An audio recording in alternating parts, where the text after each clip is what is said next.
G'day everyone and welcome to episode 80 of the Ohazas podcast. It's great to have you back, or if you're new, welcome to the show. I'm John, based in Nagoya, Japan, and I talk about life, work, food, culture, language, all that kind of stuff in Japan. And we have word of the day at the end of every episode where I introduce a Japanese word. So you can also learn a word while you're here. So today, what are we going to be covering?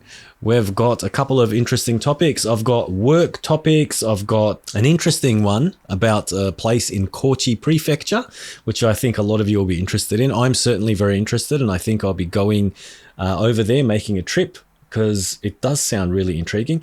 A bit about my recent trip to Yokohama and Odawara, which was really, really cool. Had a great time over there. And also a personal story about how Japanese has been really helpful to me and how it's been so rewarding in my life. And I'll be sharing a bit about that as well. Also, I caught some specials the other day at Muji, the good old store that sells, all kinds of stuff, clothing and stationery and kitchen items. And I also want to share a little tip or a hack when it comes to cooking sweet potatoes. Okay. And of course, I already mentioned this, but we're going to have word of the day at the end as well. So make sure you stick around for that one. All right, let's start off with the work topic. This is actually really, really important. I noticed at first when I saw a tweet by Atsuro Tsujino. He is, I believe, a lawyer based in Osaka, Japan, and he puts out a lot of information in English, and it's really, really helpful, actually. So I recommend giving him a follow.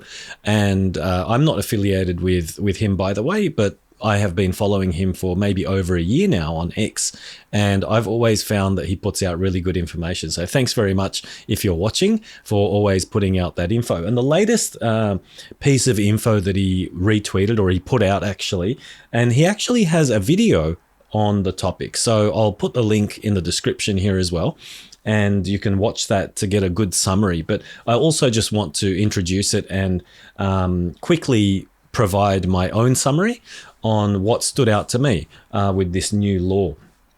So this is something called the Freelancer Protection Act, and it apparently started in November, the 1st of November to be exact. And it's something to protect freelancers and to also help customers of freelancers understand what their obligations are. And I think it's actually about time that something like this happened, because I do freelance work myself, and this is something which has raised my awareness of these kinds of topics as well now. And I think law can be interesting. I mean, obviously, the first thing that comes to mind when the word law is mentioned in most cases is that we think about the consequences or the punishment if the law is broken. However, I think the law has another function as well. I think it does raise awareness. So when, for example, I saw this post by Atsuro, and I quickly looked it up and I looked into the official links, and I found information that raised my awareness, and I understood more clearly the obligations that both parties have. And I think it's actually really important to understand these when you engage in any kind of sort of business transaction with a customer, or perhaps you're outsourcing something to a freelancer. So just as a summary, I'll quickly mention what the the key points that stood out to me were, and they're basically just common sense points. They basically revolve around having respect towards the freelancer, and because freelancers have for a long time, I believe, been taken advantage of in some situations. And besides, apart from that, even if they haven't been sort of taken advantage of in that sort of traditional sense or the usual sense, they are perhaps taken for granted sometimes. And so occasionally a supplier might think it's okay to just suddenly cancel an order or to suddenly change the payment terms, things like that. And they actually do impact the freelancer's life quite a bit, because this is their livelihood. For someone who isn't a freelancer, it might not be so easy to understand what kind of impact that can actually have on a freelancer's life. And so I think this law raises that awareness. And I think it helps people to understand, companies and, also the freelancers. It gives, as a freelancer myself, I looked it up and I found some of the points really reassuring. So it also gives us peace of mind, and I think it makes us work a little bit more comfortably, knowing that the law is on our side on these very fundamental points. They're not necessarily anything special. They're very, very fundamental points and, based on common sense. So for example, things like asking your supplier, your freelancer, to redo a job for no good reason. So if they've given you something that's totally acceptable and you sort of take advantage of the fact that there's nothing written in concrete form that, they can't do it again, then asking them to do it again for free. So that's now illegal. And also harassing and trying to force a freelancer to lower their rates and things along those lines. And also one thing sort of stood out to me was this this part of the law where if there's a project, an order, this has to be in one order, by the way, that's my understanding. So if one order exceeds 6 months and the person ordering it decides to suddenly cancel the job. So let's give a basic example. So let's say you were given an order for something that takes 9 months to complete, and say for example, you're 3 months in and your customer suddenly decides that they don't need this anymore. So in this situation, they now have to give you 30 days notice before they cancel. And I think, that's very fair, I think.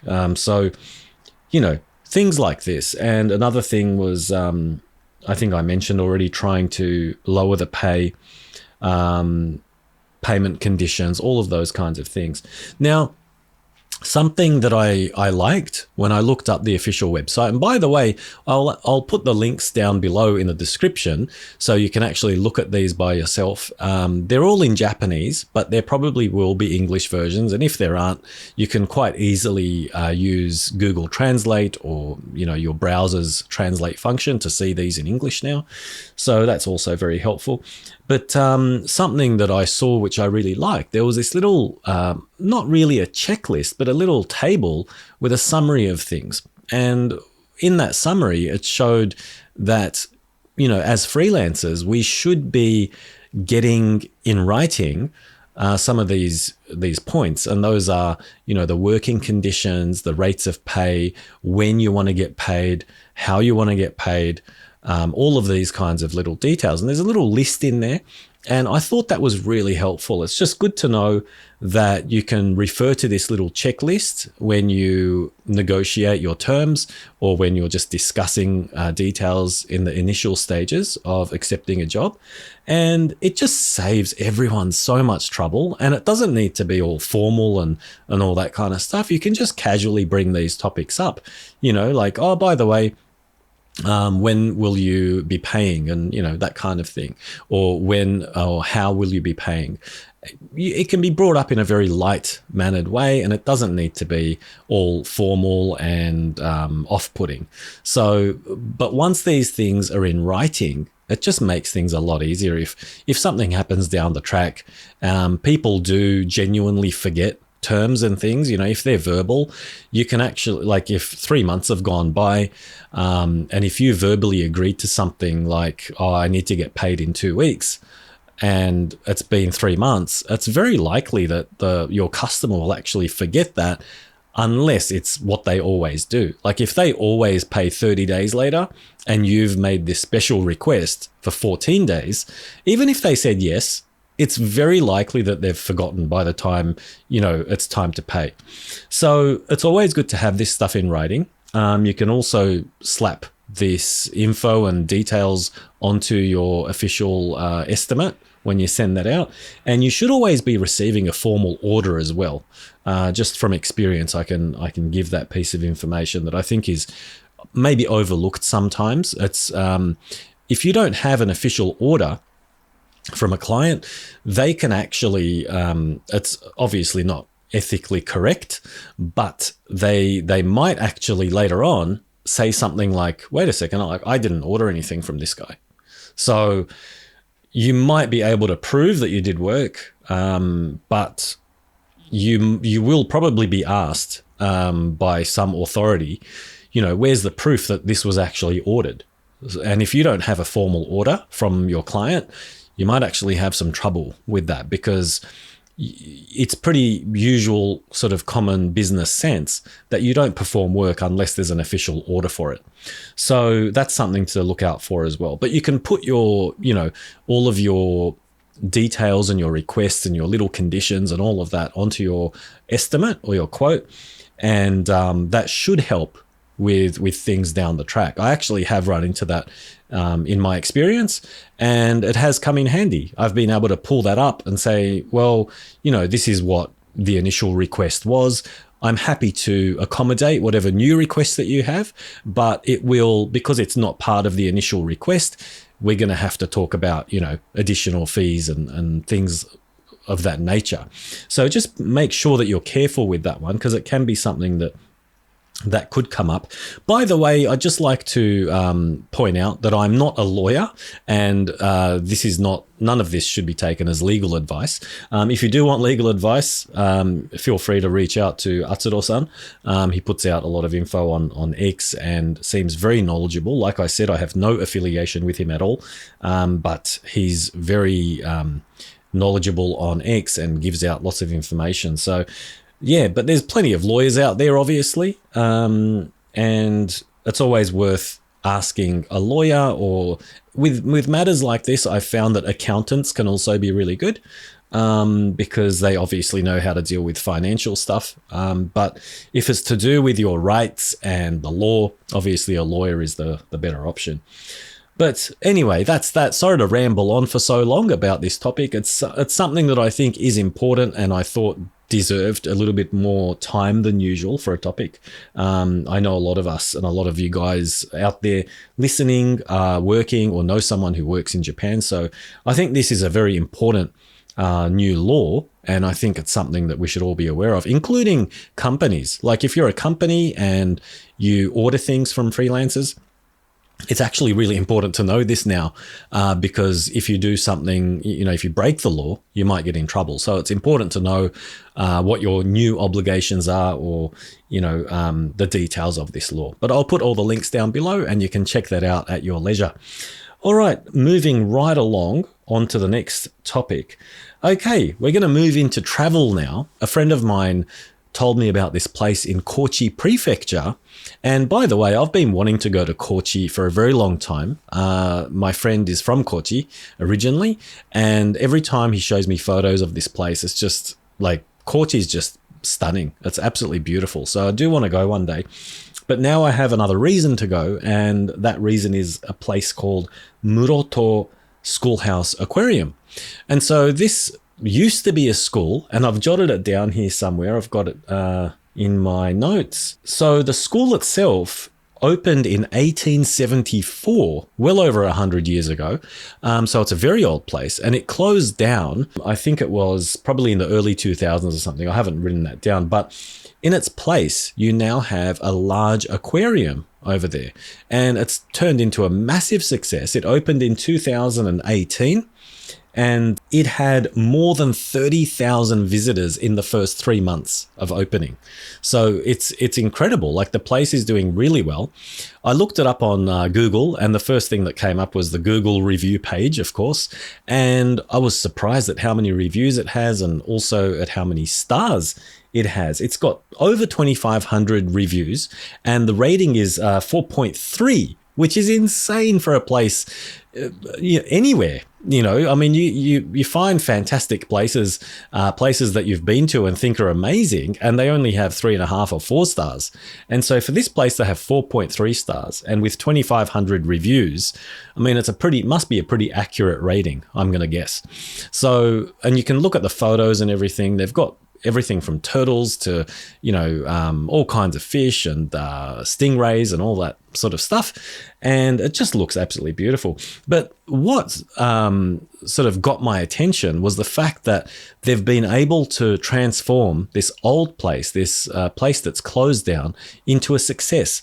And I'm really kind of curious to know if anyone out there, if you're listening or watching, if you know of a place in Japan that's been closed down or that has closed down and has been sort of changed into something new and that's doing well, I'd love to hear about it because, obviously it's important to share this stuff and to make them even more successful. So I'd really love to play my part with this kind of thing. And if you know anywhere, please get in touch. You can contact me on X or you can drop a comment below and I'll be able to, communicate with you in that way. So yeah, I mean, it's just a fantastic story, a fantastic idea, and I think it must contribute to the local economy through jobs and visitors and tourism and all that kind of stuff. And it's just a fantastic story. But anyway, let's move on to the next little story here. So this is again related to travel. I went to Odawara and Yokohama last week, I think it was, and it was just absolutely fantastic. The weather was awesome. I got 3 consecutive days of 4 days, maybe 3 or 4 days of perfect views of Mount Fuji. No clouds. Well, there were some clouds, but not obstructing the view of Mount Fuji. And on one of those days, I went to a place called the Landmark Tower in Yokohama. And this is something I have to share with everyone. And I highly recommend going whenever you get a chance to go to Yokohama.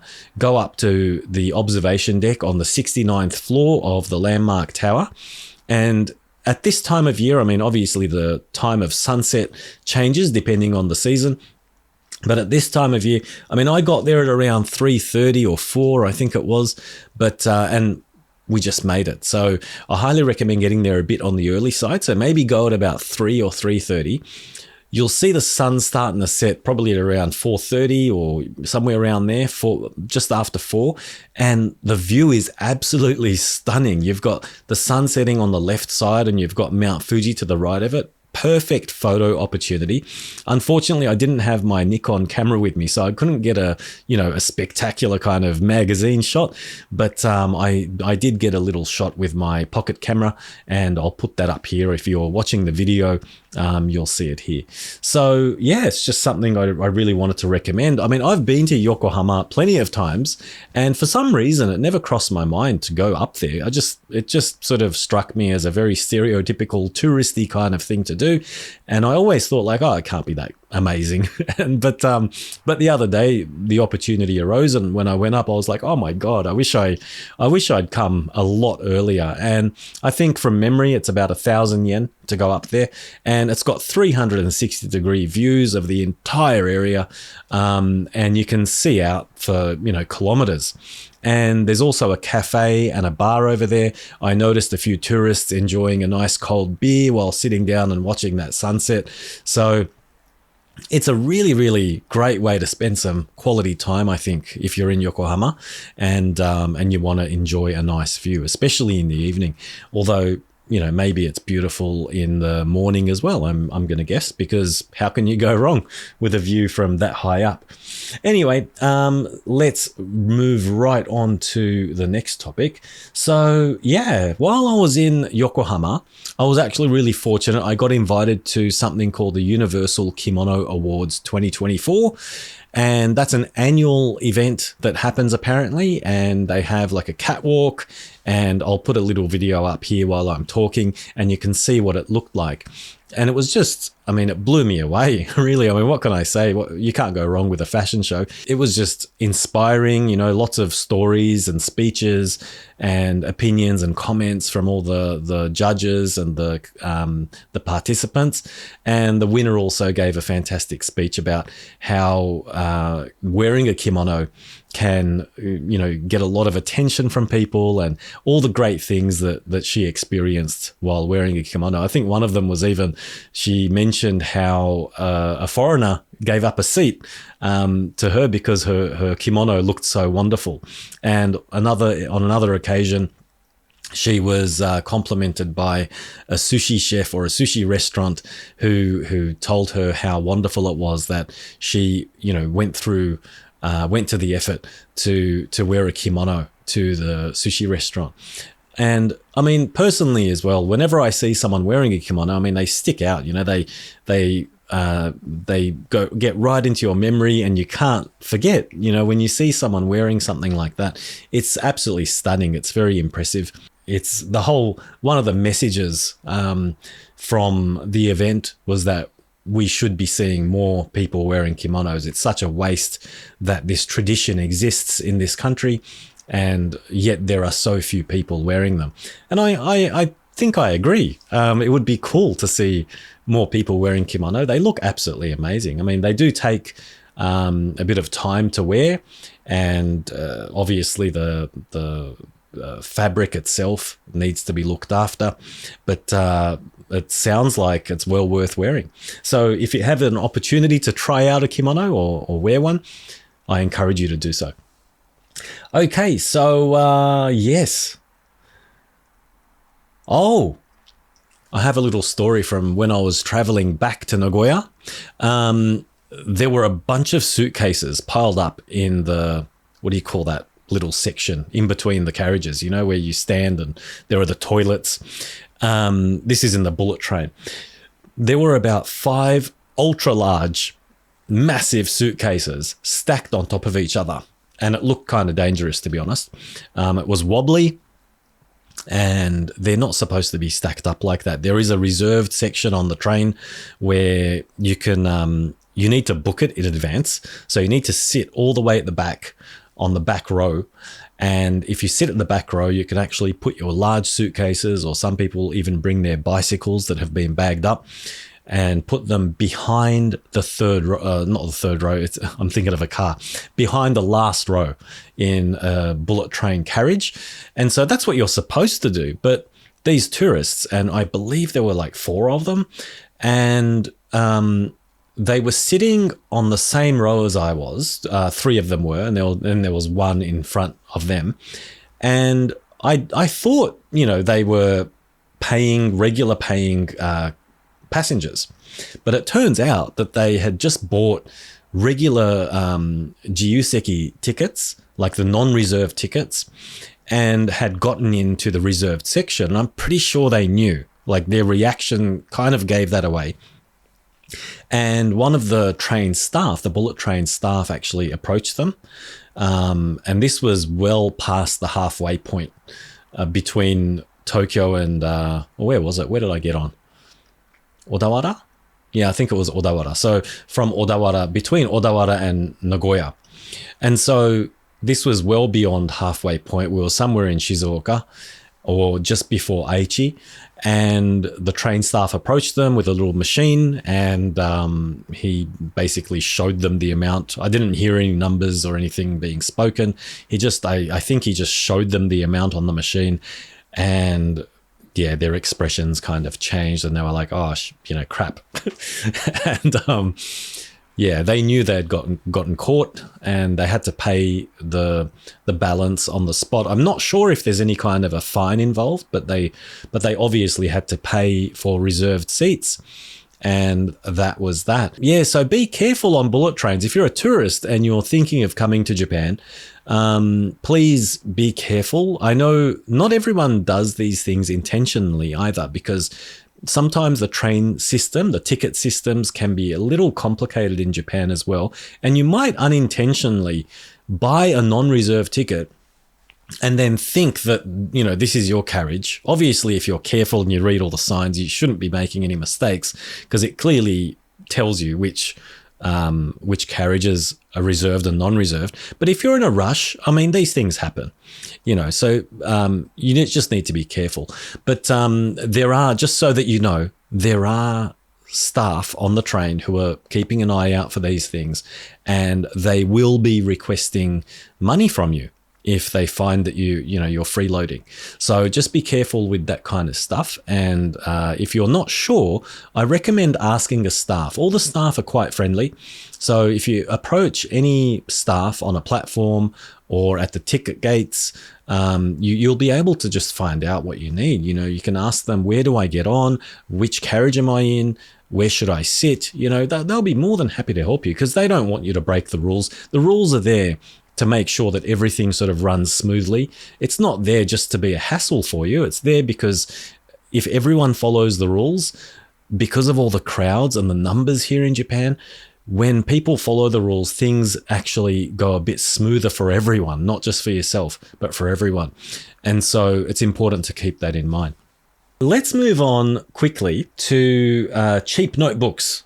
Recently, I've been really, really into notebooks, and I'll put a picture up here of the particular kind that I've been into recently. They are available at a place called Muji in Japan, and there are Muji stores overseas as well, I believe. I'm not sure if they sell this particular notebook overseas, but these are called passport memos, I think is their name on the label.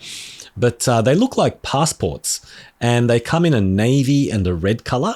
And Japanese passports actually come in those two colors. So it's really interesting how they've done that. And they're exactly like passport size, and they look like passports. Obviously, then, they don't have the word passport stamped on them or anything like that, but they look like passports. And the navy ones have a dot grid pattern on them, on the pages, and the red ones are just completely blank paper pages. And I initially bought one of these, a navy version, so the dot grid pattern one. I bought one of these probably a few weeks ago at Muji, and I liked it so much that I went to this, the same Muji actually, in Nagoya here, and they were out of stock, like completely. The navy ones and the red ones, they were all gone. And I was devastated because I was like, where am I going to get these things? I'd never seen them before. By the way, if anyone knows where you can buy those things apart from Muji, please let me know, because I love them. And when I run out, more about that later. I might not run out for a while, but let me know, because I'm interested. Anyway, long story short, they were out of stock at that place where I initially found them. While I was in Yokohama, I went to a Muji, and I was like, you never know. I might get lucky and I might find them. There were no navy ones again, but guess what? There were like 10 red ones left. And for some weird reason, they were 50% off. So these things are like dirt cheap anyway to start off with for some reason. They're actually underpriced in my opinion. They're only about 100 yen each, which is already like really way cheap for what they are. And they were marked down to 50 yen. And I was like, okay, this is a bit weird. Something's wrong here. Whatever. I grabbed about 7 of them, I think. And so that's only like 350 yen. So I might not actually need these things for a little while. By the way, I gave away about, 3 or 4 of them already as presents, because why not? They're fantastic notebooks. If you ever see them, if you're in a Muji, buy some for me and let me know, and I'll meet up with you and you can give them to me. That's how much I love them, honestly. They're fantastic. The paper quality is great, and the feel of the cover is like a passport, like nice and stiff, and it's not plasticky. It's just perfect. Anyway, that's that about my little recent stationery adventure. Oh yeah. Here's something, a nice little hack or a tip that I picked up recently, is that you can cook satsumaimo, sweet potato, in a rice cooker. You just put in about half a cup. I'm just eyeballing about half a cup of water. Maybe about half a cup. I don't think it's a full cup. You chuck in half a cup of water, put your satsumaimo in the little pot in your rice cooker, turn it on, just put it on the regular rice setting, like hakume, or white rice, and press the button and off you go. And I think it's takes about 30 minutes, 40 minutes, something like that. And they're ready. And that's all you need to do. I used to stay away from buying my own, raw sweet potato, because it was just a hassle, like making it in the oven, all that kind of stuff. I know it's, once you get the hang of it, it's not a big deal, but for me, it was just always a hassle. So I always just, whenever I felt like sweet potato, I'd either buy it ready cooked or just buy some snacks or stuff like that. But yeah, ever since I found out about this this little hack, I've been doing it several times now over the last couple of weeks. I just did a batch this morning. Oh my goodness, the smell. I sort of had a look and compared all the different types of sweet potatoes yesterday, and there were about 4 varieties at my local supermarket, and I sort of read a bit about them, and this one was I think it was about 400 yen for 2 medium-sized sweet potatoes, which is a bit pricey, but they do last a fair bit. I mean, I think this batch might last me about 3 days or so, something like that, which isn't bad. And they're actually a much healthier snack, than chips or chocolates or, candies, that kind of stuff. I'm pretty sure sweet potato has a low GI compared to those things. So, and I think it's also got fiber and it tastes amazing. So well worthwhile. So if you're ever trying to make your own sweet potato, I highly recommend considering using this method. It'll save you time and the results are actually really, really good. Okay, I'm going to move on to education and language, because this is something, it's a personal story. It's something that was a bit unexpected for me. This realization, I guess you could call it. And let's start off with what it's about. So being able to speak Japanese or wanting to learn Japanese, all of these things, the reasons why we do it, right? So many people, including myself, have learnt Japanese or sometimes use these reasons to motivate us to learn Japanese, practical and professional reasons. So you might say, oh, if I could speak Japanese, I could do this kind of work or that kind of work. Or perhaps you do it for practical reasons like, oh, I want to make friends, or I want to, have a relationship, or I want to be able to converse with my partner. All of these things are very practical, they are important, obviously, as well.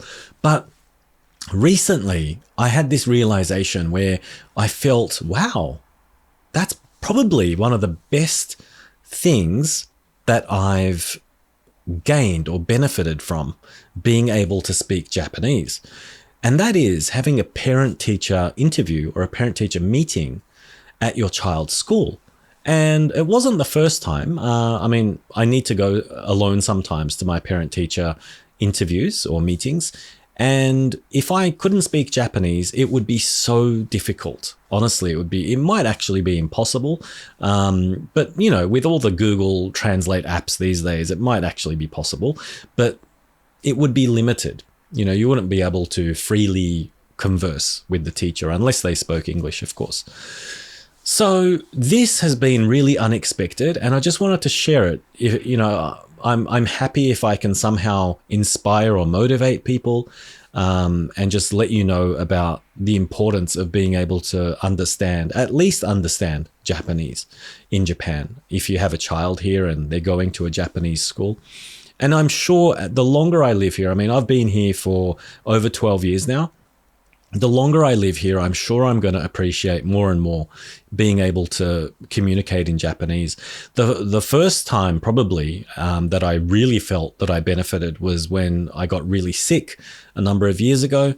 Being able to speak Japanese in a hospital here is like, I still remember, if I close my eyes, I can remember the looks on the faces of the nurses there. Whenever they knew that I could speak Japanese, their faces would just completely change, and they would let out, not all of them, but most of them would let out this massive sigh like, oh my God, like you can speak Japanese, thank God.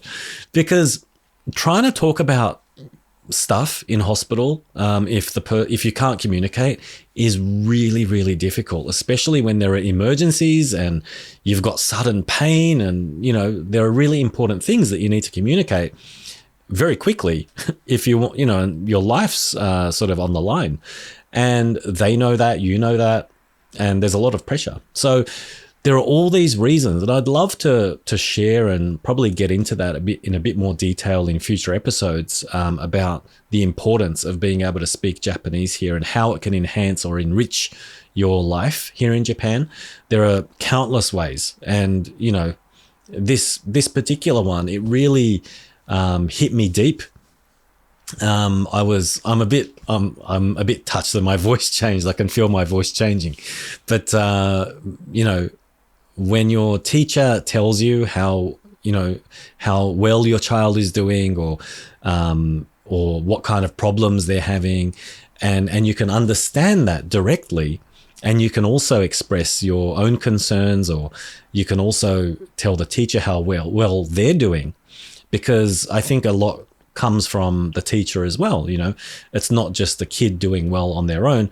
If the teacher's good, it usually reflects through that as well. So I was just on my way home. I was very moved and touched, and I had this realization, like, wow, I wouldn't have been able to do that if I didn't speak Japanese.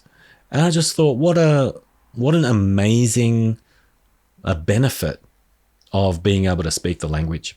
Anyway, I just wanted to share that. Don't mean to get too serious or touchy on you, but I just thought it was worth sharing, because I know a lot of you consider learning Japanese, or are already studying Japanese, but perhaps you need some motivation, or know some sort of practical or not practical, but a good reason to motivate yourself, and so I thought I might share that. Okay, we're almost at the end of the episode. I'm getting through my notes. I think I did mention on X earlier that I have lots to talk about on this episode, and I'm sorry if it's getting a bit too long. It's a bit longer than usual, but there's a lot to talk about. I can't really avoid that. Lastly, before we head on to Word of the Day, our last segment, I'm going to quickly remind everyone that the end of year is coming up. We've only got believe it or not, 20 days or something until the end of the year. So it's really quick. Every year it's quick. And I got this thing in the mailbox the other day, the local newspaper. And inside the local newspaper, there was this little one-page A4 thing that they put in every year. And I'm going to put that up here. So if you're watching on YouTube, you'll be able to see it on the screen. So these are the dates of the rubbish or trash collection for the 2024 year. And you don't want to miss these, because they don't collect any rubbish for about, a week or two, something like that, about 10 days, or don't quote me on that. But it's, we usually put rubbish out twice a week. And even if it's just a week of no rubbish collection, it's a problem. Things get smelly, and you don't want that happening. You don't want to just miss the last rubbish day by one day or something like that. It's devastating. So something like this will probably hit your postbox soon if it hasn't already.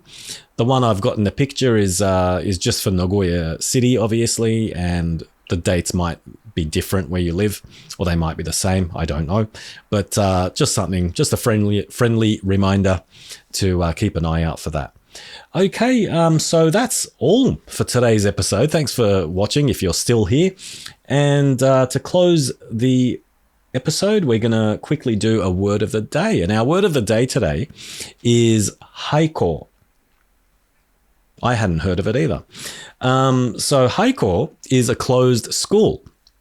I'll put the kanji up here, and I'll put out a proper card on X later on during the week. And basically, haiko is a closed school. And the reason I'm bringing that up is the aquarium that we mentioned, Muroto Schoolhouse Aquarium. And so you might have heard of abandoned hotels and things like that in Japan. It's a massive photography genre. People go around hunting and searching for these abandoned hotels that look spooky, but they also look kind of charming because they're being eaten up by the surrounding grass and shrubs and trees. So yeah, that's haikyo hoteru. Haikyo. There's no u at the end of that. It's just haikyo. Haikyo hoteru is an abandoned hotel. So the hai is the same hai from that. And ko is like gakko. Ko is the ko from gakko. So haiko is basically a closed school. And yeah, so that's the word of the day for today. Anyway, that's all from me for this episode. Thanks for hanging around. And I'm hoping that I'll be able to do another episode before the year is over. We've got, like I said, 20 days left? So it's not that long to go, but I try to get one out every week. But I think this time and the last time, it's been about 10 days or 2 weeks between episodes. But hopefully I'll be able to put out another one before the end of the year. Thanks very much for watching, and bye for now.